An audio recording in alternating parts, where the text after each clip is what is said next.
యేసు ప్రభు వారు ఆ వ్యక్తిని ఏమని అడిగాడంటే, నీ పేరు ఏంటి అంటే, అతను అన్నాడు, నా పేరు సేన అన్నాడు. సేన అంటే 2000 దయ్యాలు ఒక్క మనిషిలో నివాసం ఉంటున్నాయి. ఆ మనిషి ఒక్కడే 2000 దురాత్మలు ఆయన శరీరంలో పనిచేస్తున్నాయి. పూర్తిగా ఆయన స్వాధీనంలో ఆయన లేడు. అంధకార చీకటి శక్తుల ద్వారా అపవిత్ర ఆత్మ చేత నింపబడి చివరికి తనను తాను పాడు చేసుకుంటూ తన కుటుంబీకులకు దూరమై గ్రామస్తులకు దూరమై నిజంగా అతను ఎందుకు బ్రతుకుతున్నాడో అతనికే తెలియని పరిస్థితుల్లో ఆయన జీవిస్తూ ఉన్నప్పుడు దేవుడే ఆయనను వెతుక్కుంటూ ఆ దేశానికి వెళ్ళాడు. కొన్ని సందర్భాల్లో మనం ఏమి చేయాలో మనకు తోచదు. అర్థం కాని పరిస్థితుల్లో మనం జీవిస్తూ ఉంటాం. దేవుడు కనికరం చూపెడతాడు. నీతిమంతుడు 7 మార్లు పన్నును తిరిగి లేస్తాడు. యథార్థవంతులను దేవుడు బలపరుస్తాడు. యథార్థంగా ప్రవర్తించువానికి ఆయన ఏ మేలు చేయకుండా ఉండలేడు. యథార్థంగా ప్రవర్తించువాడికి ఆయన తప్పకుండా మేలు చేస్తాడు. అతడు అపవిత్ర ఆత్మల చేత నింపబడ్డాడు. అసలు ఆయన ఏం చేస్తున్నాడో ఆయనకి తెలియదు. తన అనుకున్న వారందరూ అతన్ని విడిచిపెట్టేసేసారు. కానీ అందరూ విడిచిపెట్టిన యేసయ్య అతన్ని కోరుకున్నాడు. ఒక తెలివైనవాడిని కోరుకోలా, ఒక జ్ఞానవంతుడిని కోరుకోలా, చదువుకున్న వాడిని కోరుకోవాలా, డబ్బున్నవాడిని కోరుకోవాలా, ఒక వెర్రివాడిని, ఒక పిచ్చివాడిని దేవుడు కోరుకొని అతని కోసం ఆ దేశానికి వచ్చాడు. అతని కోసం వచ్చాడు. ఎందుకో తెలుసా? చీకటిలో నుండి ఆశ్చర్యకరమైన తన వెలుగులోకి నడిపించడం కొరకు. ఏర్పరచబడిన వంశంలో అతను ఒకడుగా ఉండాలని, రాజులైన యాజకులుగా, సొత్తైన ప్రజలుగా, దేవుని సొత్తైన ప్రజలుగా అతను ఉండాలని అతన్ని ప్రేమించి అతని కొరకు వచ్చాడు. ప్రియులారా, అతనికి బట్టలు లేవు, ఆరోగ్యము బాగలేదు, అంధకార శక్తుల చేత నింపబడ్డాడు. అతను చూసి ఎవరు కూడా ఇష్టపడరు, అతను చూసి అందరూ అసహించుకుంటారు. కానీ యేసయ్య అతన్ని ప్రేమించాడు. మనం కూడా ఒకప్పుడు అలాంటి వారమే. మనం కూడా దేవుడంటే తెలియని ప్రజలమే, దేవునికి దూరస్తులమే. కానీ దేవుని యొక్క వాక్యము దేవునికి మనల్ని దగ్గర చేస్తూ వచ్చింది. దేవుని యొక్క వాక్యం మనల్ని దేవునికి సమీపస్తులుగా చేసింది. ఇక్కడ చూడండి, వాడంటున్నాడు, నన్ను బాధపరచొద్దు, సర్వోన్నతుడైన దేవుని కుమారుడా, నాతో నీకేం పని, ఇంక నీ సమయం ఇంక రాలేదు కదా, నన్ను బాధపరచొద్దంటే నీ పేరేంటని అడుగుతాడు. నా పేరు సేన అంటాడు. సేన అనే మాటకు 2000 అని అర్థం. ఒకవేళ నన్ను పంపాలనుకుంటే నువ్వు నన్ను పాతాళంలోనికి పంపవద్దు, అదిగో అక్కడ పందులు మేస్తున్నాయి, ఆ పందుల్లోకి పంపమని ఆ యొక్క సేన దయ్యం పట్టినటువంటి వ్యక్తి ప్రభుతో చెప్తాడు. ఎక్కడికి వెళ్ళాలని కోరుకుంటున్నాడు? నన్ను పాతాళంలోనికి పంపించొద్దు, పందుల్లోకి పంపించన్నాడు. అక్కడ దాదాపు ఇంచుమించు 2000 పందులు మేస్తున్నాయంట. ఏం మేస్తాయి పందులు? చాలామందికి మేత తినే పశువులు అంటేనేమో అసహ్యం, ఇంకేదో తినేదేమో ఇష్టం. అసహ్యకరమైనటువంటి, హేయమైనది, అపవిత్రమైనది, దేవుడు అసహించుకునేటువంటి ఒక జంతువు అది. అపవిత్రమైనటువంటి జంతువుల్లోకి అపవిత్రాత్మలు వెళ్ళిపోయినాయి. అతనిలో ఉన్నటువంటి 2000 దెయ్యాలు వెళ్ళిపోయినాయి. ఆ 2000 దెయ్యాలు ఓడిగా పరిగెత్తి సరస్సులో పడి నదిలో పడి చచ్చిపోయినాడు. 2000 దెయ్యాలు పడిపోయి చచ్చిపోయింది, నదిలో పడిపోయి చచ్చిపోయినాయి. అయితే ఇతను ఎలా ఉన్నాడంటే స్వస్థ చిత్తుడై, అంటే అంతకుముందు అతనికి ఆరోగ్యం కూడా సరిగా లేదు. ఎప్పుడైతే దురాత్మలు అతన్ని వదిలిపెట్టి వెళ్ళిపోయినాయో అప్పుడు ఆయనకి ముందు ఏం జరిగిందంటే ఆరోగ్యం వచ్చింది.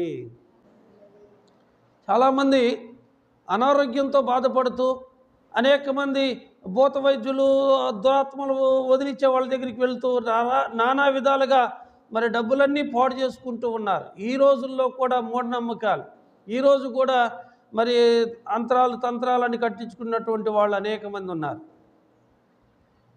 అవి వేసుకోవటం ద్వారా ఇంకా ఆరోగ్యం క్షీణించిపోయింది, ఇంకా మనము పతనమైపోతాం, కానీ ఏమాత్రం విడుదల పొందలేము. అలాంటి అంధకార సంబంధమైనటువంటి శక్తులు పడితే మళ్ళీ వాళ్ళ దగ్గరికే వెళ్తున్నారు మీరు, వాటి నుండి విడుదల పొందలేకపోతున్నారు. అయితే ఇక్కడ చూడండి, ఆ వ్యక్తి యేసయ్య దగ్గరికి వచ్చాడు. ఆ వ్యక్తిలో ఉన్నటువంటి దెయ్యం ఒకటి కాదు, 2000 దెయ్యాలు వెళ్ళిపోయినాయి. శరీరం ప్రశాంతంగా అయిపోయింది, బరువు అంతా దిగిపోయినట్టుగా ఉంది. దేవుడు అతనికి ఆరోగ్యం ఇచ్చాడు, అతనికి స్వస్థత ఇచ్చాడు. అతడు స్వస్థ చిత్తుడై బట్టలు కట్టుకొని ప్రభు పాదాల దగ్గర కూర్చున్నాడట. హల్లెలూయా. అంతకుముందు ఆయనకు ఆరోగ్యం లేదు, ఆయన దిగంబరత్వంతో జీవిస్తూ వచ్చాడు. ఎప్పుడైతే దేవుడు ఆరోగ్యం ఇచ్చాడో ఆయన బట్టలు కట్టుకున్నాడు, ప్రభు పాదాల దగ్గర కూర్చున్నాడు. ఈలోపు ఆ ఊర్లో ఉన్నటువంటి జనమందరూ కూడా యేసయ్య దగ్గరికి వచ్చి ఏం చెబుతున్నారు చూడండి. దేవుడు ఒక అద్భుతం చేస్తే మా ప్రాంతాన్ని విడిచిపెట్టి వెళ్ళిపోయా అన్నారు. అతడు సమాధుల్లో ఉండేవాడు, ఎన్ని విధాలు చూసినా అతడు సాధుపరచలేకపోయారు అతన్ని. అతడు ఇప్పుడు బాగుపడ్డాడు, ఆరోగ్యవంతుడై స్వస్థ చిత్తుడై ప్రభువారి యొక్క పాదాల దగ్గర కూర్చున్నాడు. అతను చూసి చాలామంది సంతోషించి అతనిని బట్టి అనేకులు మార్పు చెందాలి అక్కడ. ఎందుకంటే బట్టలు లేకోకుండా సంఖ్యలతో తాళ్లతో బంధించినా కానీ వాటిని దారపోగుల్లాగా తెంచుకొని సమాధుల్లో తెల్లవారులు అరుస్తూ కేకలు వేస్తూ శరీరాన్ని గాయపరుచుకుంటూ ఎవరికి ఉపయోగం లేనివాడిగా నిష్ప్రయోజనమైనటువంటి వ్యక్తిగా ఉన్న వ్యక్తిని యేసయ్య బాగు చేస్తే, యేసయ్య స్వస్థపరిస్తే వారేం చేయాలి? యేసయ్యను బట్టి అతన్ని బట్టి సంతోషించాలి. యేసయ్యని ఇంకా అనేక మంది ప్రభువుని సొంత రక్షకుడిగా అంగీకరించాలి. కానీ ఇక్కడ ఉన్నటువంటి ప్రజలు ఏమంటున్నారంటే 17వ వచనంలో వారు మా ప్రాంతాన్ని విడిచిపెట్టి ఈరోజు చాలామంది మరి క్రైస్తవేతరులు అంటే దేవుని గురించి మాట్లాడుతూ ఉంటే దేవుని సేవకుల నోళ్లను మూయించాలని ప్రయత్నం చేస్తూ ఉన్నారు. అనేకమైనటువంటి ఆటంకాలు కలుగు చేస్తున్నారు. ఎందుకంటే ఈ యుగ సంబంధమైన దేవత అవిశ్వాసులైన వారి మనోనేత్రాలకి గుడ్డితనం కలుగు చేస్తూ ఉంది. చూడండి, ఇది మన మతం కాదు, ఇది మనకు సంబంధించిన బోధ కాదు, ఇది అన్యమతం, ఇది పరమతం, ఇది మన దేవుడి కాదు అని చాలామంది రాధా మనోహర్ దాస్ అని, లలిత్ కుమార్ అని, కరుణాకర్ సుగన అని లోకంలో కొంతమంది దేవుని బిడ్డలను పాడు చేయాలని, దేవుని సంఘాలను నాశనం చేయాలని అనేక విధాలుగా కంకణాలు కట్టుకుంటూ ఉన్నారు.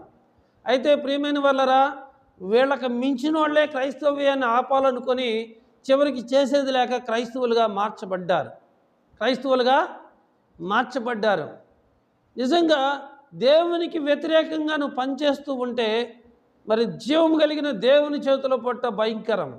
అక్కడ దురాత్మల చేత బంధించబడ్డ ఒక వ్యక్తిని దేవుడు ఎంతగా రక్షించాడు మీరు ఆలోచించండి. అతను ఒక బ్రతికున్న శవం, అయితే దేవుడు అతన్ని సజీవ లెక్కలో మార్చాడు, స్వస్థపరిచాడు, చక్కగా ఆరోగ్యవంతుడైనప్పుడు అతను చూసి చాలామంది మారాలి. కానీ మరి అతను చూసి ప్రభు దగ్గరికి వచ్చి అంటున్నాడు, మా ప్రాంతాన్ని విడిచిపెట్టి వెళ్ళండి, మా ప్రాంతాన్ని విడిచిపెట్టి వెళ్ళమన్నారు. ఎందుకో తెలుసా? అక్కడ 2000 పందులు చచ్చిపోయింది, అక్కడ పందుల నష్టం జరిగింది. ఈరోజు పందులైనవి, రేపు ఏ మేకలు అవుతాయో, గొర్రెలు అవుతాయో, బర్రెలు అవుతాయో మనకు తెలియదు. కాబట్టి దురాత్మ అనే దానికి, ఆత్మ అనే దానికి ఏం కావాలంటే శరీరం కావాలి. అది మనిషి శరీరమా, పశువుల శరీరమా అనేది కాదు. ఆ శరీరము ఎవరిస్తారంటే ఎవరు బలహీనలో వాళ్ళను పట్టుకుంటాయి, ఎవరు బలహీనలో వాళ్ళని పట్టుకొని ఏం చేస్తాయి? వెలుగులోనున్న నిన్ను చీకట్లోకి నడిపిస్తాయి, అనారోగ్యంలో నడిపిస్తాయి, అసమాధానంలో నడిపిస్తాయి. అవసరమైతే నిన్ను నువ్వు కోల్పోతావు, ఆత్మహత్యలు చేసుకోమని ఆ దురాత్మలే నిన్ను ప్రేరేపిస్తూ ఉంటాయి, దేవునికి దూరం చేస్తూ ఉంటాయి. ఇది చూడండి, అంధకారంలో కూర్చున్నవాడు ప్రభు దగ్గరికి వచ్చి వెలుగును పొందుకున్నాడు. వెలుగును పొందుకున్న వాడిని చూసి ఆనందించాల్సింది పోయి అక్కడ జరిగిన నష్టాన్ని చూసి మమ్మల్ని, మా ప్రాంతాన్ని విడిచిపెట్టి వెళ్ళిపోమని చెప్పారు ప్రియులారా.